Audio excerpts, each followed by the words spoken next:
Are you living the Delaware beach lifestyle? You can't live at the beach and do nothing. This up-and-coming year-round area has lots to offer. Find out where to eat, play, and serve. Living the ultimate dream. Imagine spending the entire week doing whatever you want. Going for jogs, going for a bike ride, going golfing, going to the beach, going to different shops, going out to eat, doing all these different things, walking the dog, having the grandkids come over, doing all these things. And guess what? You don't have to clean. Imagine having someone else professionally with clean equipment, background checks, picture IDs, email notifications, communication, people that you love and care and trust come into your home with all the right tools, with all the right stuff. You don't have to worry about anything. And cleaning your house. Yes, I said it. You don't have to bend down in your toilet anymore. Hire That Guy with a Broom. This show is sponsored by That Guy with a Broom. You can check out whyamicleaning.com today and mention 302 Lifestyle. You'll get a special. Have you heard of float therapy? Holy cow, this is like the biggest secret in America. I think the world. Famous people, athletes, all these people are doing float therapy. And it's called Urban Float in Rehoboth. You can go to urbanfloat.com, click on Rehoboth, and check out these guys. You're basically sitting on 1,200 pounds of Epsom salt. It's the most amazing, relaxing thing I've ever done in my life. I've gone about a half dozen times. I'm gonna go every week. My skin, my body, my joints, everything just feels so amazing. And you're on this weightless, de-stressing pod for an hour.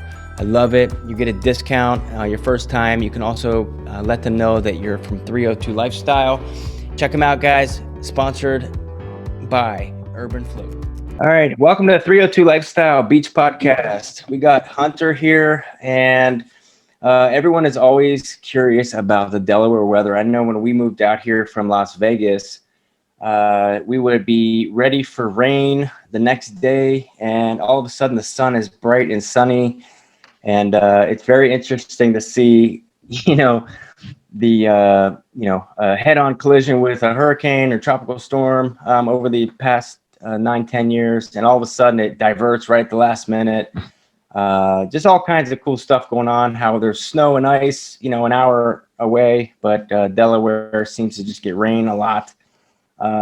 Very curious, Hunter, to dive into this. Now, you have been into weather for quite a long time. So would you mind kind of sharing? Now, you're from the Frankfurt area, and now you're in Lewis, but being from Delaware, how did you end up getting started in weather, and how long have you been doing this? I got interested in the weather thanks to my grandfather, which was a naval captain during World War II. And so weather was a big aspiration for what he was doing as a naval captain. And when my parents had worked overnights, delivering like newspapers every single day, I've always had to been at my grandfather's. So he always has the news on, talking about weather and all the stories, stuff like that. And it just like leached on to me since then. And I've been doing weather broadcast stuff all the way through like grade school, and then now professional level for about 12 years now. Wow. So a meteorologist, and also an ambassador for NOAA, which I want to pretend I'm smart, but I just found out again, I think I've heard it mentioned here and there, but a lot of cool stuff going on. So what exactly do you do now? How do you manage all these things? A lot of people think that, someone just looks up, what the weather is going to be, and that's as easy as it is. But there's a lot of instruments and knowledge that goes behind this. So talk a little bit about what goes behind the weather, and how do you even begin to predict what's going on with that? It is a lot of mental process and thinking and process of elimination to what you actually think is going to happen and what the bogus computer models decide to have. So it goes into a lot of basically the more of the trial and error. What do you think is, a possible solution to what could happen a couple of days out, to the factual aspect, thinking, oh, it's predicting it too warm or it's not cold enough. So it's a back and forth science that even still to this day, we still can't fully get it right. So we get a lot of backlash to it, unfortunately, saying, oh, well, it rained in my area, but 5 miles north of me, it's snowing and there's a foot of snow on the ground. So it's still the most interesting part of having, like weather forecasting. It's just the amount of different variables and the subtle changes that can make a huge difference, even on a microscopic level. Yeah, so the only thing I can compare to like knowing anything, really, because I don't know anything, is like watching movies like Twister, or some of these crazy movies with like these abnormally behaving weather patterns and things like that. And you just see like all the instruments and people trying to like predict stuff. So how far has like technology come over the years from back in grade school, for instance, till now? Has things changed at all? Yeah, definitely some things have changed, but a little bit of an improvement. We're getting kind of a better understanding of how the atmosphere works with the brand new instruments. We had a couple of new satellites, Ghost 16 and Ghost 17 has provided a outstanding amount of detail that we can see up like, several miles orbiting the Earth. You see different cloud features and how things kind of evolve, and differences in radar technology. Ever since in the last 10 years, we've been able to deploy a complete system called dual pole technology, which is basically, it's a vertical band in radars to be able to detect different kinds of precipitation type just from like radar base, like hail, sleet, freezing rain. You can see differences in hail shape and form, and even being able to detect tornadoes on the ground from radar perspective. Wow, and I bet that looks really cool too. So what I'm hearing is that over the years they've deployed different satellites, and these satellites, so they go up and they just orbit around the Earth, and then different weather people or instruments can hook up to these satellites. Now, can anybody do that, or do you have to have specific licensing, and how does that work? Nope, it is completely all open access that anyone can go to certain websites on NOAA and be able to look at the same data that we do. Wow. And so, okay, so you see like this big pattern coming in and you think it's going to snow. What makes Delaware so unique?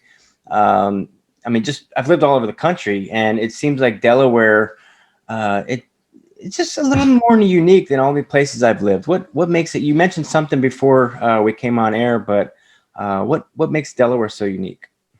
Delaware is very unique because, one, it's a very low altitude location. We're also surrounded by 3 bodies of water, which can make huge differences in temperatures and precipitation along the areas of the coast. And also we have very, very warm water about 100 miles offshore thanks to the Gulf Stream. So there's a whole bunch of different variables that can have drastic changes in weather only in a couple of miles.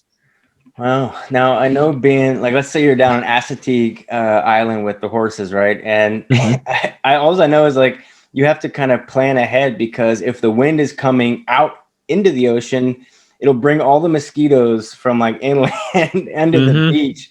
So how does that even work? Well, I do know that, cold air or hot air will go towards cold, or vice versa. How does it, you mentioned the 3 bodies of water. So how does that work with Delaware, with the wind changes and rain and all that stuff? Wind direction is a big factor here, especially for the coastal areas, because it's funny because during the summer and the winter, say you have an east wind in the summertime, you have a lot colder temperatures along the coast because of the water temperatures being like 70 degrees. While if you go like 5 miles inland, it's 90 some degrees because they're not affected by the ocean influence. But then in the vice versa, during the winter months, when the water is still relatively warmer than the land, if you have wind coming off the water, actually brings warmer air inland, and vice versa. So you just have to kind of match the season compared to the directions of wind. It all relies on the water temperatures. Wow, I didn't know that.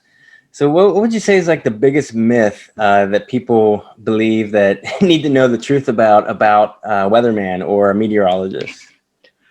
They say that our job is very, very easy and it's the only job that you can apparently be wrong and still have a job. No, we're still quite miserable of trying to figure out a lot of these systems, especially when it's a very, very tough, close forecast, especially dealing with transitions of rain and snow, because that is the big thing. Everyone here on Delmarva loves a good snowstorm, but if they get rain, it's the end of the world.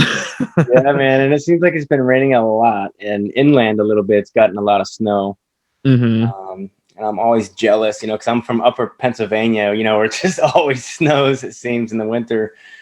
So that's interesting. Now, so is it the bodies of water then that bring a lot of rain to our area? Yeah, it's definitely the bodies of water, and especially the last 2 years have been absurdly amounts of precipitation to the area. The development that I live in, it still is a lake where the entrance is, and it has been that way for months because of consistent rain events that we've seen. And that's because of the latest like weather patterns and stuff like that. We were in an El Nino in 2019 into 20 in the beginning of 2020. Then we switched to a La Nina, which then brought the impressive hurricane season. So we have constant waves of storms, especially during the fall and winter months. Ooh, that's interesting. So does any of this have to do with like the global warming? Like, what's up with that? Absolutely.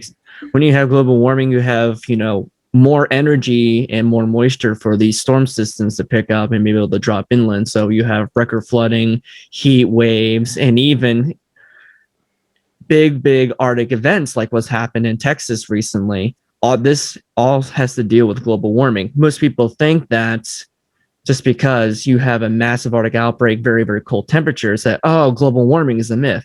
Absolutely not. Over the last couple of years, to have breakdowns of the polar vortex is actually a result of global warming. Wow.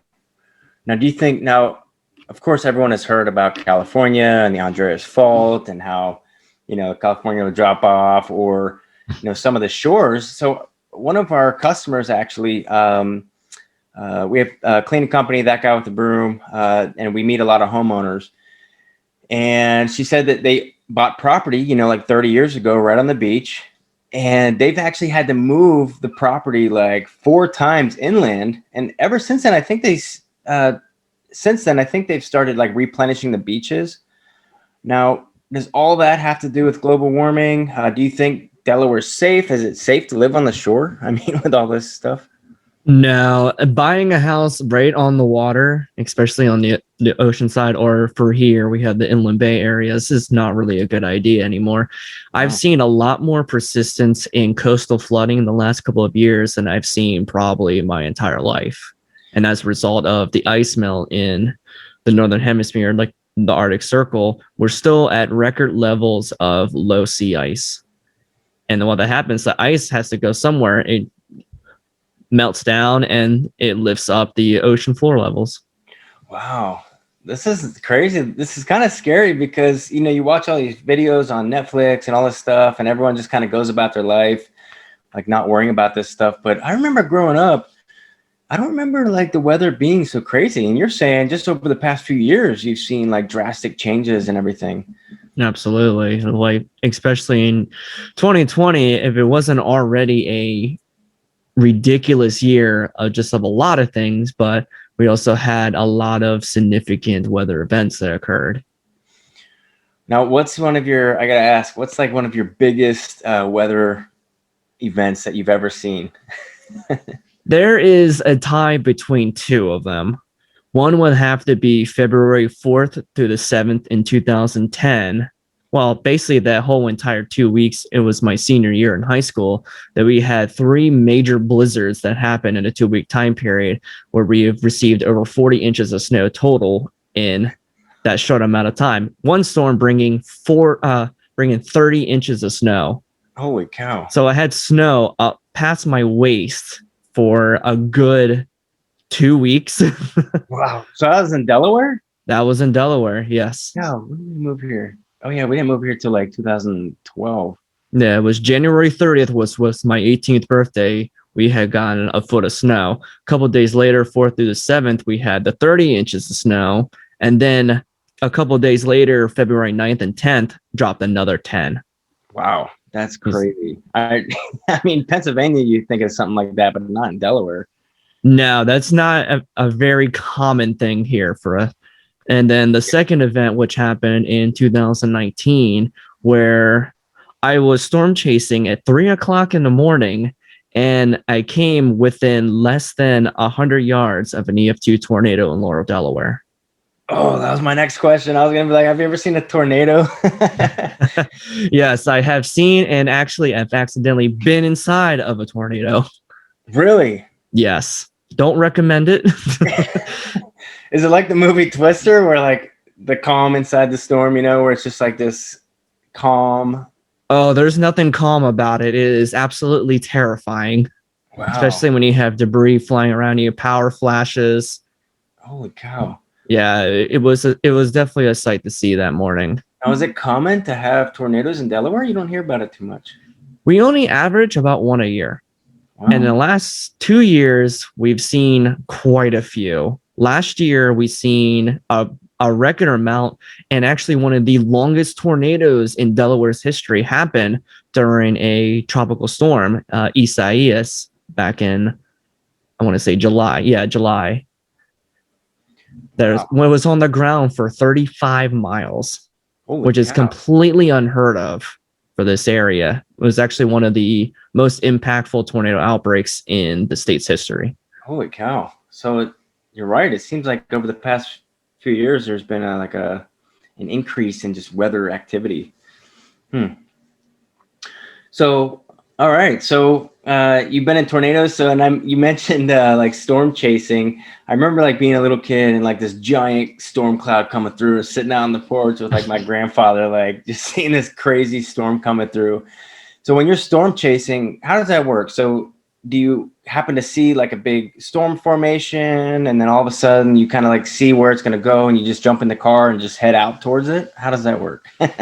Basically, it's a lot of planning beforehand, especially if you have to travel like longer distances for it. You just kind of have to find a right target area, be set up there and ready to go when things start to get initiated, and then go from there. Pick your storm that you think it looks the best potential to, maybe drop hail, strong winds, or a tornado, and it's just sheer luck after that.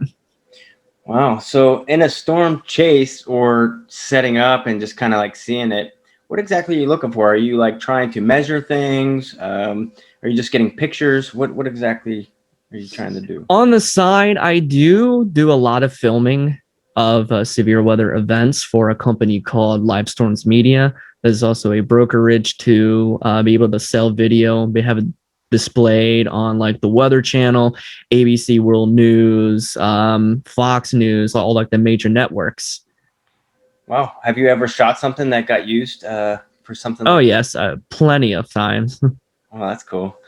Okay. So if somebody's interested in, storm chasing or something, would you recommend anything on getting started in that, or how did basically the main thing with storm chasing is to be really smart about it. Know your driving location areas. Don't be careful, especially have a GPS with you, have radar with you, so you know exactly the areas you want to be set up. Checking the road networking, make sure you have extra supplies with you in case in the fact that you become stranded. So basically little simple things like that, and just basically have fun with it. It's a great experience. It's something like you'll never experience, especially if you out in an open field and you just see a tornado just sitting right there. It's something to see. It's amazing. Yeah, I can't even imagine it. So the only thing I came close was up in Pennsylvania. They had a small tornado like touched down around the house and kind of like danced around the house, and it went over the neighbor and kind of tore up their barn a little bit, which is really cool. But I was just a kid and my mom was just like really scared, so like we had to like go down in the basement. That's so cool. Now, because we're so close to the ocean, I always think in my head that the salt and stuff like that has to do with not getting a lot of snow or ice. Does being so close to the ocean have anything to do with that? Yes, absolutely, and it Yes. dwells back towards the temperature aspect. Because what I have noticed, especially for areas on Delmarva, to get a good snowstorm for everyone in the area, the wind has not got to be off of the water. If it's more towards the north, you get the colder air from Canada moving in. If you have it more at the east, you have that warm Gulf Stream water that's like 67 degrees, and it gets forced inland and changes everything to rain.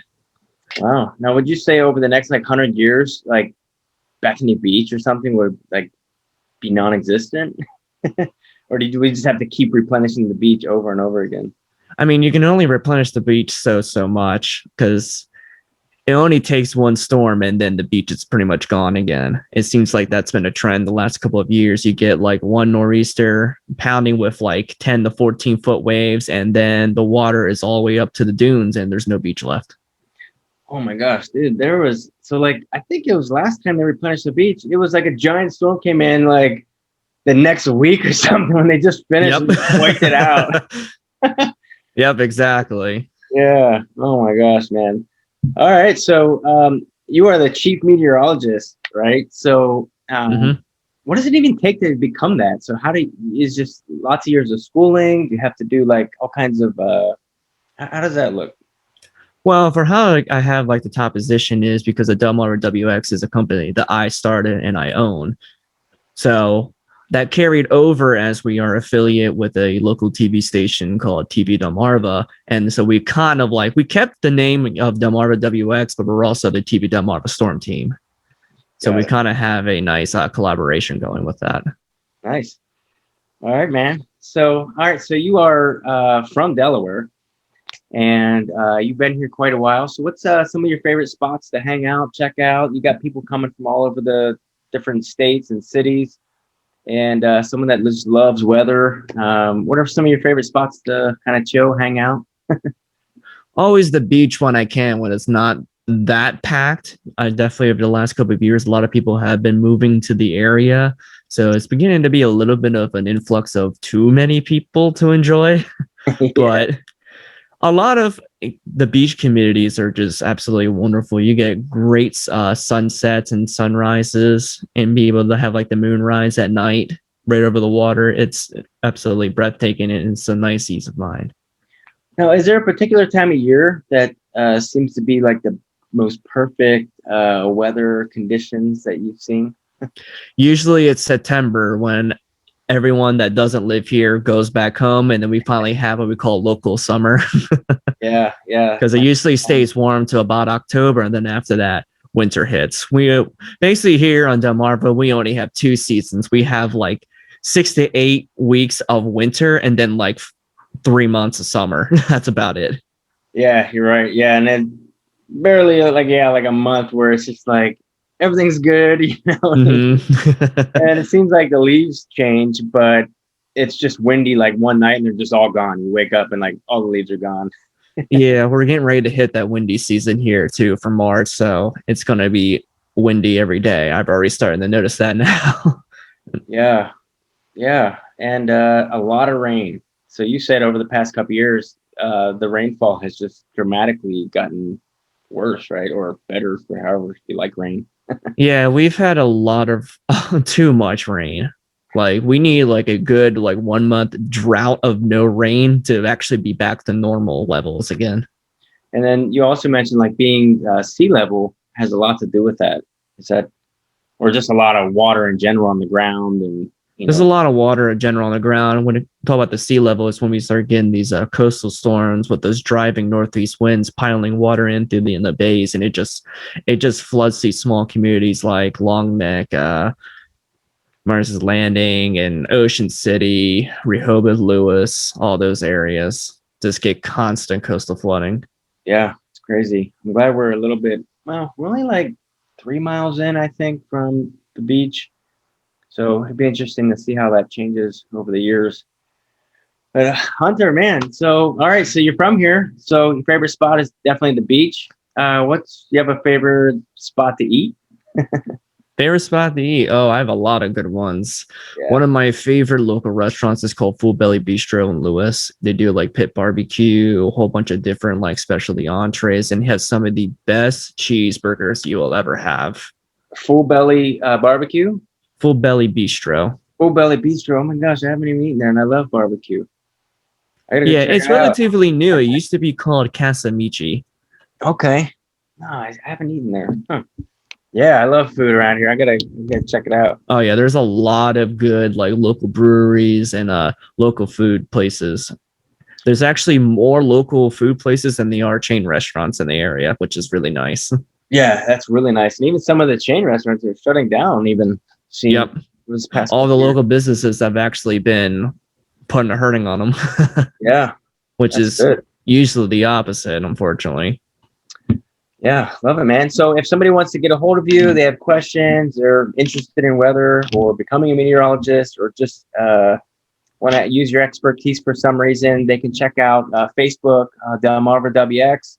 Also, your personal Facebook page, of course. They can reach out to you, and we'll put some links down below, guys, if you want to get a hold of Hunter for any of those reasons. I am just fascinated by the Delaware weather and how it's either like super nice and I love it, or I hate it. And just watch out for lightning, especially because unfortunately I'm one of those unfortunate victims that have been struck by lightning. What? Wait, you've been struck by lightning? Yes, I have. April 14, 2014. What even happens? I've heard people like getting struck by, like, even people that got struck more than once. Mm-hmm. How does it even happen? Like, and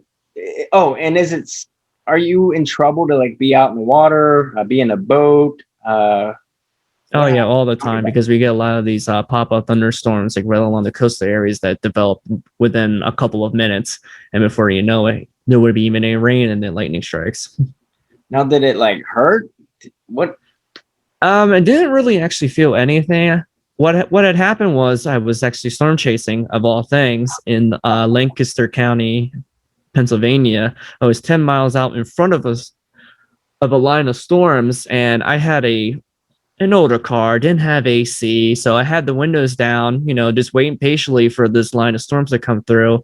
The problem was I was parked a little too close to an electrical pole, and I had my arm out the window. So one strike 10 miles away hits the telephone pole and leaches back off to my car and my arm, and I blacked out for an unknown amount of time. Holy cow! So the storm is coming in, it strikes a line and goes through the pole, like the telephone lines, and then strikes your arm sticking out the window. Holy crap. Yep. And the best part is I woke up and I drove 3 hours home. Wow. And no one was there to like see it or anything? No, but I partially blame it because I was parked in front of a doll outlet. So I always have this joke that is the cursed doll outlet along Route 30 in Lancaster, Pennsylvania. Yeah, too bad you didn't get that on film, right? That'd be cool. I wish I'd rather not have.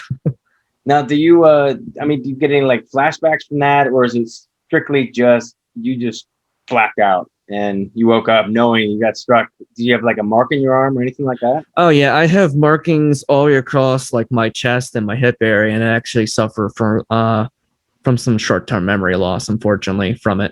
Holy cow! But look, I'm pretty well bet that the vehicle saved my life. Wow.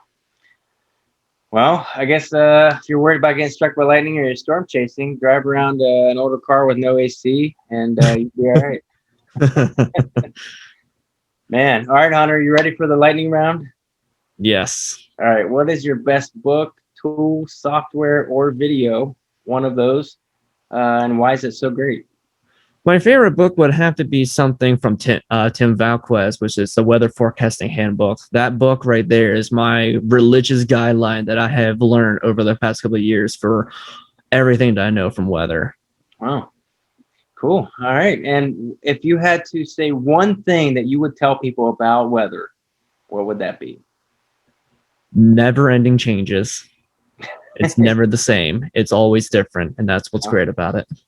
That is great. And I think a lot of people can believe that because they think, oh my gosh, how can they not know? But it's always changing. How are you gonna, you can only do so much to predict that. So Exactly. very interesting, man.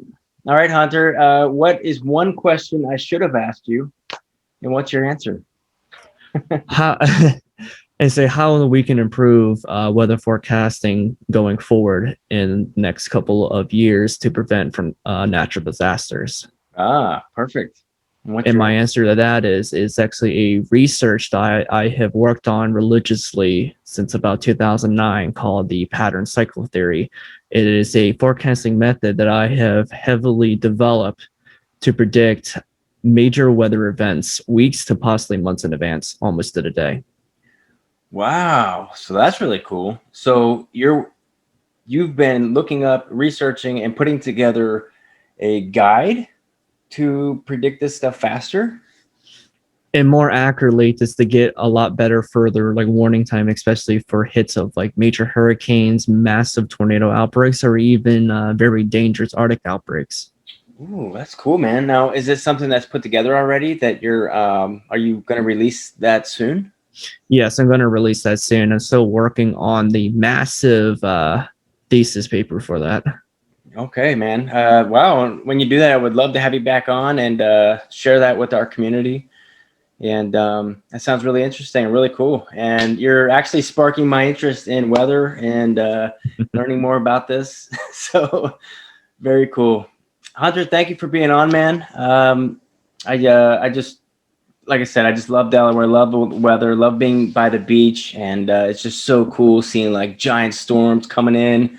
When you're standing down by the beach, but you make me a little more scared to be around the water and so forth. But just always be smart about it. That's the only thing I gotta say.